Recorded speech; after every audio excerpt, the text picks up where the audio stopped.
কি চিনতে পারতেছো না?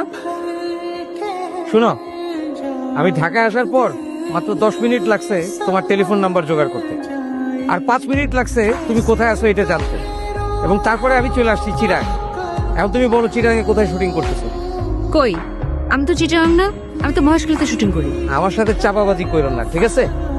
আমি সব ইনফরমেশন নিয়েই চিটাঙে আসছি। জাস্ট ওয়েট ফর 3 মিনিটস, দেখো আমি তোমার সামনে হাজির হইতেছি। Wait and see. তুমি আসলে কি চাও বলো তো? আমি একটু তোমার সঙ্গে কথা বলতে চাই। কি বলতে চাও বলো। সেটা আমি তোমার সামনে সামনাসামনি দাঁড়ায় বলতে চাই। সেটা সম্ভব না। শিমু, তোমার সাথে আমার কি কমিটমেন্ট ছিল? আমি বিদেশ যাবো, টাকা রোজগার করবো, তারপরে ফিরে এসে তোমার বিয়ে করবো। আর এখন তুমি আমার চিনোই না, তুমি অনেক বড় স্টার হয়ে গেছো। তাই দেখো, আমি এখানে একটা কাজে আসছি, এখানে তোমার সাথে আলাদাভাবে আমার পক্ষে দেখা করা সম্ভব না। আমি কাজ শেষ করে ঢাকায় যাই, তারপর তোমার সাথে আমি সব বিষয়ে কথা বলবো। ওকে? দেখো শিমু, আমি এখানেই তোমার সাথে কথা বলতে চাই, 5 মিনিটের জন্য হলেও বলতে চাই, সামনাসামনি দাঁড়ায়া। তারপর যদি আমার মনে হয় যে তোমার সাথে আমার জীবনে আর দেখা করার দরকার নাই, I will never disturb you, কিন্তু I must meet you here. Okay, তুমি আমার সাথে অল্প সময়ের জন্য কথা বলতে পারবা, কিন্তু একটা শর্ত আছে। যখন আমার আশেপাশে কোনো লোকজন থাকবে না, তখনই শুধুমাত্র তুমি আমার সামনে আসতে পারবা। যদি আমার আশেপাশের লোকজন থাকার সময় তুমি আসো, বুঝো এইখানে কিন্তু তোমার কেউ চেনে না। আমি যদি চিৎকার করি, তুমি কিন্তু অনেক ঝামেলায় পড়ে যাবে। আর শোনো, আবার প্রচন্ড মাইগ্রেনের পেন হচ্ছে, ঠিক আছে? এখন তোমার সাথে কথা বলতে পারবো না। কথা আছে থাকি। আচ্ছা, তুমি কি আমার কাছ থেকে পালায় থাকতে পারবা?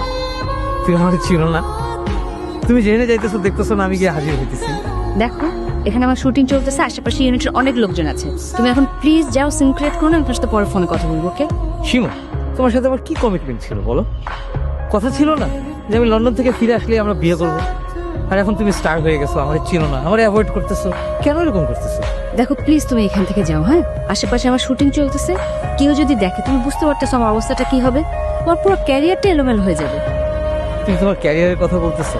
তুমি তো আমার লাইফটাই পুরো এলোমেলো করে দিচ্ছ। প্লিজ তুমি যাও, তোমার সাথে পরে ফোন কথা বলবো। ওকে? তুমি টেলিফোনের কথা কইতেছো? আমি লন্ডন থেকে তোমার কোটি কোটি বার ইন্টারন্যাশনাল কল করছি, তুমি প্রথম প্রথম কথা কইতা, পরে এমনও হয়েছে যে আমি না খায় তোমার কল করছি, কিন্তু তুমি আমার ফোন ধরো না। স্টার হওয়ার পর থেকে তুমি আমার চেনো না। এই বাংলাদেশে আসার পর থেকে যখনই আমি তোমার কল করি, কও তুমি তোমার শুটিং এ আছে, নাহলে তোমার মাথা ব্যথা করতেছে, স্পটে গেলে তুমি আমার দিকে পলায় হোটেলে চলে যাও। এগুলো কি করতেছো তুমি? তুমি যাও প্লিজ, আমার শুটিং এর লোকজন আসতেছে। আমি যাবো না। হ্যাঁ, আমার ক্লোজ আছে। কি ব্যাপার, কি হয়েছে?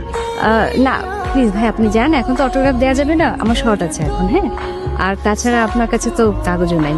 আমার শুটিংটা শেষ হোক, তারপর অটোগ্রাফ। ওকে? আরে যান না প্লিজ।